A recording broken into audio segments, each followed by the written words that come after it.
Hello and नमस्ते। अर्चनास creative canvas में आपका एक बार फिर से बहुत बहुत स्वागत है। क्या आपको भी ऐसा लगता है कि इतने सारे क्लीनिंग और ऑर्गेनाइजेशन एफर्ट्स लगाने के बाद भी हमारा घर बहुत अच्छे से ऑर्गेनाइज नहीं दिखता है? अगर आपको ऐसा लगने लगा है कि आपके घर में भी बहुत सारा फालतू सामान इकट्ठा हो गया है और आप उसे हटा नहीं पा रहे हैं, तो ये वीडियो सिर्फ आपके लिए है। वैसे तो घर हमारे कंफर्ट के लिए होता है, पर कई बार हम अपने घर में इतने कंफर्टेबल हो जाते हैं कि हमारे घर में हर जगह अनवांटेड चीज़ें भर जाती हैं, और ऐसा तब होता है जब हम बहुत दिनों तक घर की चीज़ों को डिक्लटर नहीं करते हैं। हम सभी के घरों में कुछ न कुछ ऐसी चीज़ें पड़ी होती हैं जिन्हें टाइम टू टाइम डिस्कार्ड करना जरूरी होता है। इसके लिए किसी विशेष तैयारी की ज़रूरत नहीं है। दिवाली वैसे भी आने ही वाली है, तो हमें घर की साफ सफाई तो करनी ही है, तो क्यों ना इसकी शुरुआत इससे ही की जाए। डिस्कार्डिंग प्रोसेस को स्टार्ट करने के लिए प्रॉपर प्लान जरूर बनाएं। कई बार हमें यही नहीं पता चलता कि हम इसकी शुरुआत कहाँ से करें। तो मेरा ऐसा मानना है कि इस काम को स्टार्ट करने के लिए खुद को प्रेफरेंस देना चाहिए, क्योंकि हमें अपनी चीज़ों का अच्छे से पता होता है कि हमें किन चीज़ों की ज़रूरत है और किन चीज़ों को यूज़ नहीं करेंगे। और जब हम अपनी खुद की चीज़ों को डिक्लटर करते हैं, तब हमें अपने घर के किसी मेंबर से परमिशन लेने की ज़रूरत नहीं पड़ती और ना ही कोई दूसरा रोक टोक भी करता है। इस तरह से हम अपनी चीज़ों को आराम से डिस्कार्ड कर सकते हैं। मैंने आज की इस डिक्लटरिंग प्रोसेस को 5 आइटम में डिवाइड किया है। फर्स्ट है मेरी बैंगल्स, दूसरी ज्वेलरी, तीसरा है मेरा पर्स, और 4th नंबर पे मैंने रखा है अपने कॉस्मेटिक्स को, और 5th पे मैंने अपने घर की मेडिसिन को रखा है।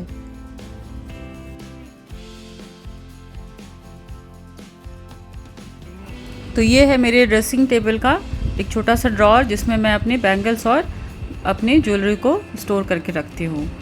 अब कुछ समय तक इसे ना ध्यान दें तो इस तरह से ये फैल जाता है। तो जब भी आपको कोई चीज़ डिस्कार्ड करनी हो तो एक एक चीज़ को बाहर निकालना सबसे ज़्यादा ज़रूरी है। जब तक हम बाहर नहीं निकालेंगे हमें पता नहीं चलेगा। इस प्रोसेस को स्टार्ट करने से पहले अपने साथ में 2 खाली बास्केट ज़रूर रखें। कुछ चीज़ें बिल्कुल बेकार निकलेंगी, कुछ चीज़ें रिपेयर करने वाली होंगी, तो उन्हें रखने के लिए आपके पास एक प्रॉपर स्पेस होना ज़रूरी है। और इस काम को करने के लिए मैं बेड पे करना ज़्यादा पसंद करती हूँ, क्योंकि यहाँ आराम से बैठकर हम कर सकते हैं। बट इससे पहले आप अपने बेड के ऊपर एक एक्स्ट्रा बेडशीट ज़रूर बिछा लें, जिससे आपका मेन बेडशीट ज़्यादा गंदा ना हो। इस तरह से डिफरेंट टाइप के बॉक्स में मैं अपने बैंगल्स को स्टोर करके रखती हूँ। कुछ बैंगल्स बाहर जाने वाली होती हैं, कुछ घर पहनने वाली होती हैं। न जाने कितनी सारी तरह तरह के बैंगल्स इकट्ठी हो जाती हैं। और आप देख सकते हैं कि यहाँ पे कुछ ऐसी चीज़ें भी इकट्ठी हो गई जिनका कोई मेल नहीं है इनके साथ। एक्चुअली मैं अभी शायद गर्मी छुट्टी में घर गई थी, तो अपने बच्चे के लिए भी लेकर गई होगी, और फिर बाद में ये यहीं रह गया है। तो सबसे पहले उन चीज़ों को बिल्कुल अलग कर देंगे जिनका इनसे कोई लेना देना नहीं है। तो मैंने यहाँ पे बहुत सारे शार्पनर, इरेजर, मेरी वॉच थी, इन सबको अलग एक बास्केट में रख दिया है। अब एक एक करके सभी बैंगल्स को देखना है, मुझे छांटना है कौन सी मुझे पहननी है, कौन सा ख़राब हो गया है। तो इस काम को करने से पहले आप घर का पूरा काम निपटा लें। हो सके तो आप लंच प्रिपेयर करके रख लें और शांति से बैठकर इस काम को करें। आप सोचेंगे जल्दबाजी में करना, तो ये काम जल्दबाजी में नहीं होता है, क्योंकि ये छोटी छोटी चीज़ें हैं, हमें बहुत सारा अच्छे से देखना पड़ता है, तब इसे हम डिस्कार्ड करते हैं।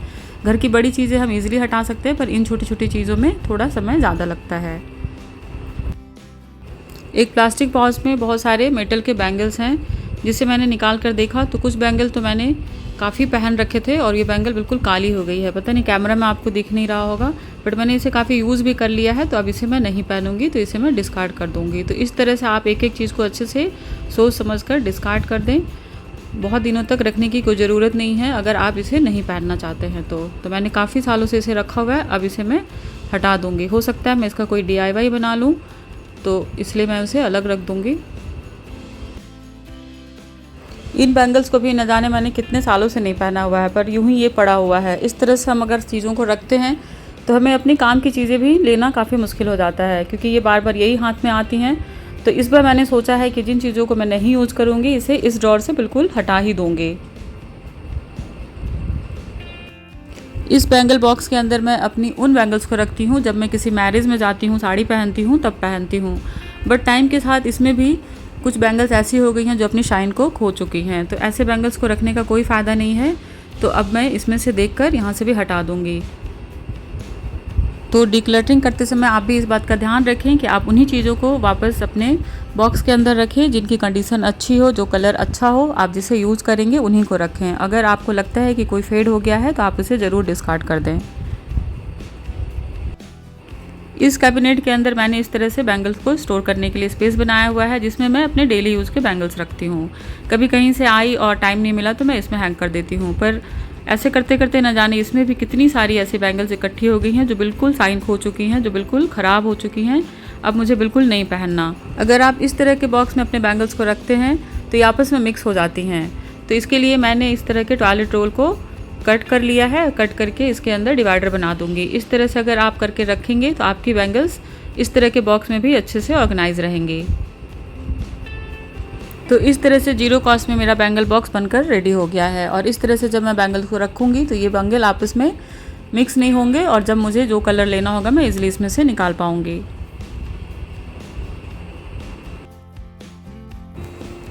अगर इस तरह का मेटल बैंगल आपके पास है तो उसे कोशिश करें कि एक पॉली बैग के अंदर ही स्टोर करें। इस तरह से रखने से ये काले नहीं पड़ते हैं।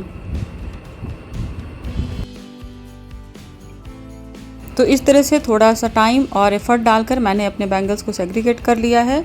जो काम की नहीं थी उन्हें मैंने हटा दिया है और अब बारी आती है मेरी ज्वेलरी की।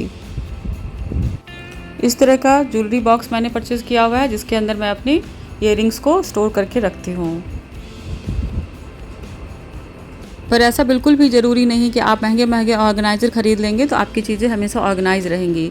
अगर आप थोड़ा सा ध्यान नहीं देंगे तो उसकी हालत भी इस बॉक्स की तरह हो जाएगी। कई सारी चीज़ें इसमें मिक्स हो गई हैं जिसे मुझे आज ठीक करना है। तो इसके लिए सबसे पहले आप इस बॉक्स को पूरी तरह से खाली कर लें। तो मैंने एक शीट बिछा ली है और उसके ऊपर इन सभी चीज़ों को बाहर निकाल कर एक एक करके मैं इसे देखूँगी कि कौन सी चीज़ें अच्छी हैं, कौन सी टूट चुकी हैं। तो मैं इन्हें आज यहाँ से साफ़ सफाई कर दूँगी।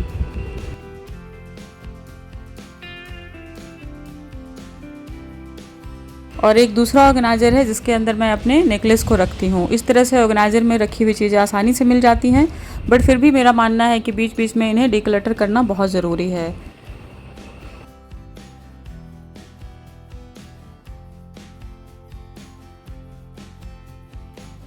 इस तरह से मेरा एक नेक पीस है जो टूट चुका है।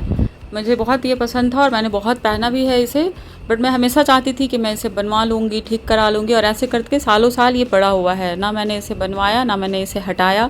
तो ये हाई टाइम आ गया है कि अब मैं इसे इस ऑर्गेनाइज़र से बाहर कर दूँगी। अगर कोई DIY में यूज़ हो गया तो मैं उसे कर लूँगी, वरना इसे मैं डिस्कार्ड कर दूँगी। तो इस दिवाली आप भी अपने इस तरह के ज्वेलरी को ज़रूर चेक करें। ज़रूर उनमें से कोई ना कोई ज्वेलरी होगी जो आपकी मन पसंद होगी, बट टूट चुकी होंगी, ख़राब हो चुकी होंगी। तो आप उन्हें डिस्कार्ड करें और अपने ऑर्गेनाइज़र में एक एक्स्ट्रा स्पेस ज़रूर बनाएं।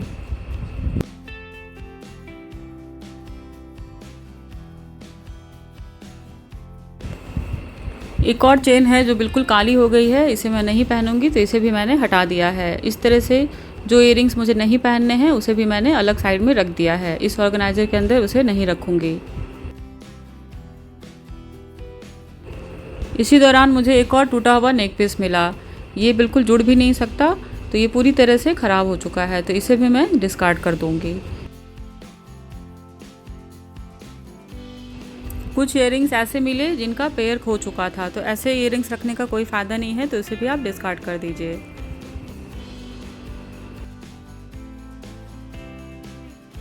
मुझे एक इयरिंग्स ऐसी मिली जिसकी स्टोन निकल चुकी है, पर ये इयरिंग मुझे काफ़ी पसंद है और ये रिपेयर भी हो सकता है। इसे मैं पेस्ट करके पहन सकती हूँ।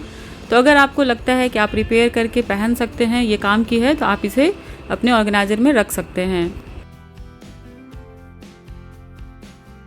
और कुछ इयरिंग्स मैंने ऐसे यहाँ से निकाले हैं जो बिल्कुल अच्छी कंडीशन में है, जिनके पेयर भी हैं, बट मैं अब इसे नहीं पहनती हूँ, तो इसे मैंने यहाँ से हटा दिया है। अगर किसी की ज़रूरत होगी तो मैं उन्हें इसे दे दूँगी। इस तरह से मैंने बहुत सारे बैंगल्स और कुछ ज्वेलरी को डिस्कार्ड कर दिए हैं।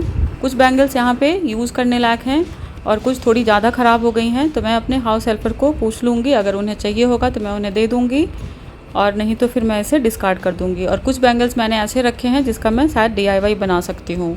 तो DIY बनाने के लिए भी आप बहुत सारी चीज़ों को इकट्ठा ना करें। अगर आपको जितनी ज़रूरत है उतना ही रखें। अगर आप इस तरह से रखेंगे तो फिर से ये आपका क्लटर बढ़ाकर स्पेस को ऑक्यूपाई करके रखेगा।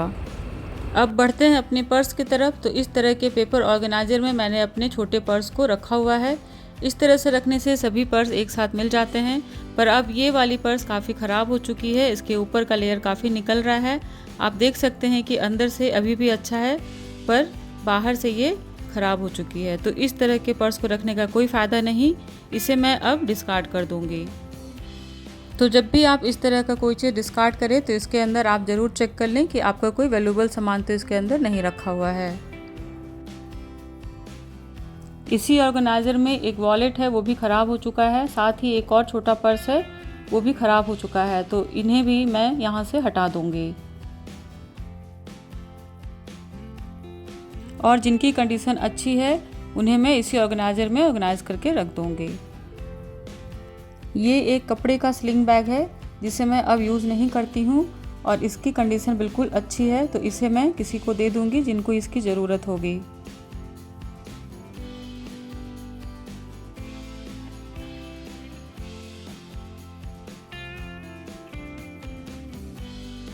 अब चलते हैं अपनी कॉस्मेटिक की तरफ। तो यहाँ भी कुछ चीज़ें एक दूसरे में मिक्स हो गई हैं जिन्हें मैं हटा दूँगी, और ऐसा तब होता है जब हम बहुत दिनों तक इन पर ध्यान नहीं देते हैं। और इस तरह से इस बॉक्स को खाली करके चेक करूँगी कि कौन सा प्रोडक्ट ख़त्म हो गया है और कौन सा एक्सपायर हो गया है, और यहाँ से भी मैं कुछ चीज़ों को डिस्कार्ड करूँगी।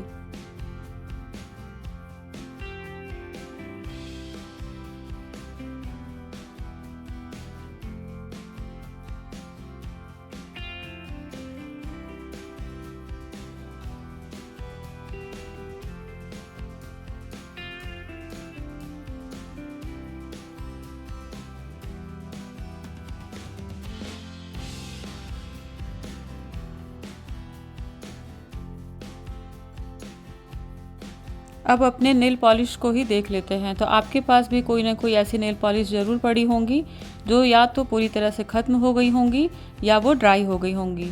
तो इस तरह के नेल पॉलिश को चेक करके आप इसे ज़रूर हटा दें।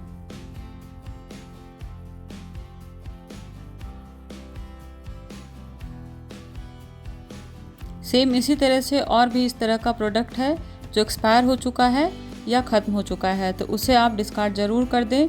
तो कुछ मैंने ऐसे क्रीम के बॉटल्स और लिवॉन के बॉटल को यहाँ से निकाला है। लिवॉन के बॉटल में स्प्रे पंप होता है, तो ये कई बार काम आ जाता है, तो मैं हो सकता है इसे यूज़ करने के लिए अलग रख दूँगी, बट अभी यहाँ से इसे हटा दिया है। बच्चों के रूम में भी कुछ कॉस्मेटिक प्रोडक्ट जैसे डिओड्रेंट और थोड़े से क्रीम खाली हो गए थे, पुराने हो गए थे, तो उन्हें मैंने यहाँ से हटा दिया है।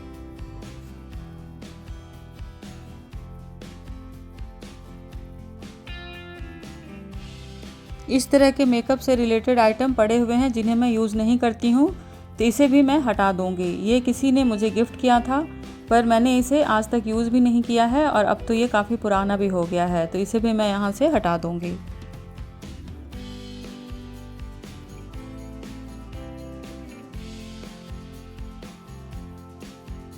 एक और मेकअप पैलेट है मेरे पास जो काफ़ी सालों पुराना है और इसे भी मुझे किसी ने गिफ्ट दिया था। ये देखने में बहुत सुंदर है, तो मैंने इसे आज तक संभाल कर रखा हुआ था, पर बिना यूज़ के यूं ही पड़े पड़े जगह घेर रहा था, तो मैंने सोचा आज इसे भी डिस्कार्ड कर देती हूँ।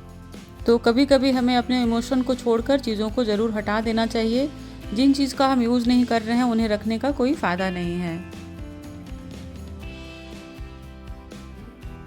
थोड़े से मेडिसिन तो हम सभी अपने घर में इमरजेंसी के लिए रखते ही हैं, पर जब भी डीक्लटरिंग की बात आती है तो अपने घर में पड़ी मेडिसिन को ज़रूर चेक करें। आपके भी घर में कुछ ना कुछ एक्सपायर मेडिसिन ज़रूर पड़ी होंगी, और इसे मैं गिल्ट फ्री होकर फेंकती हूँ। मुझे बहुत अच्छा लगता है कि मेडिसिन एक्सपायर्ड हो गई और हमने इसे कंज्यूम नहीं किया। इसका मतलब मैं और मेरी फैमिली की हेल्थ अच्छी रही, इसीलिए ये मेडिसिन एक्सपायर हो चुके हैं। इसमें ज़रा भी गिल्ट नहीं होना चाहिए। और उन मेडिसिन को मैंने अच्छे से ऑर्गेनाइज कर दिया है जिनकी हमें इमरजेंसी में ज़रूरत पड़ सकती है।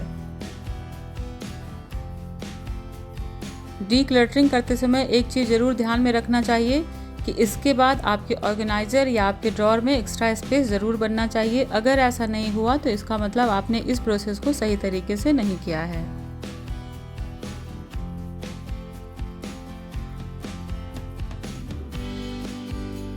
जैसा कि आप इस ड्रॉर में देखेंगे कि कितना एक्स्ट्रा स्पेस बचा हुआ है, और जो फालतू का सामान इतने टाइम से मैंने रखे हुए थे जिससे संभालने में मुझे एक्स्ट्रा टाइम और बहुत सारा एफर्ट्स भी लगाने पड़ते थे और इस बात का स्ट्रेस भी रहता था कि इन सामान का मैं क्या करूं, इसे मैं कैसे यूज़ करूं, जबकि ये यूज़ करने लायक भी नहीं थे। तो आज मैंने इसे फाइनली यहाँ से हटा दिया है।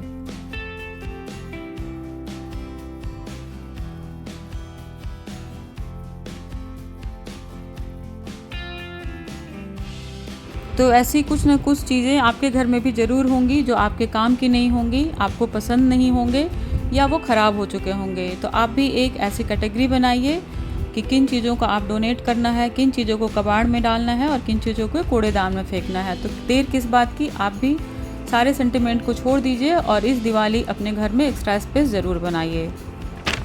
तो अभी भी मैं कहूँगी कि आप शुरुआत खुद से करिए, खुद की चीज़ों को डिक्लटर करिए, जिससे आपको पता होता है कि आपको कौन सी चीज़ें पसंद की हैं और आपकी कौन सी चीज़ें नापसंद की हैं, कौन सी चीज़ें ख़राब हो चुकी हैं, कौन सी चीज़ें अच्छी हैं। तो खुद के साथ आप अपना काम करना शुरू करिए। धीरे धीरे आपकी हैबिट हो जाएगी कि आप अपने पूरे घर में टाइम टू टाइम डिक्लटर करना स्टार्ट कर देंगे। और घर से जब कबाड़ का ढेर निकल जाता है तो हमारा घर काफ़ी स्पेसियस हो जाता है। इससे हमारा माइंडसेट भी डेवलप होता है कि हमें अपने घर में ज़्यादा फालतू सामान नहीं रखने हैं। इस तरह से हमारे घर का माहौल भी अच्छा रहता है और हमारा घर काफ़ी लाइट हो जाता है। मुझे उम्मीद है आपको आज की वीडियो काफ़ी पसंद आई होगी। अगर आप थोड़ा भी मोटिवेट हुए हैं इस वीडियो से तो प्लीज़ इसे लाइक करें, शेयर करें, मेरे चैनल को सब्सक्राइब ज़रूर करें, बेल की आइकन को ज़रूर प्रेस करें, जिससे आने वाली हर वीडियो की नोटिफिकेशन आपको जल्द से जल्द पहुँचे। मिलती हूँ नेक्स्ट वीडियो में एक नए आइडियाज़ के साथ। तब तक के लिए bye bye and take care.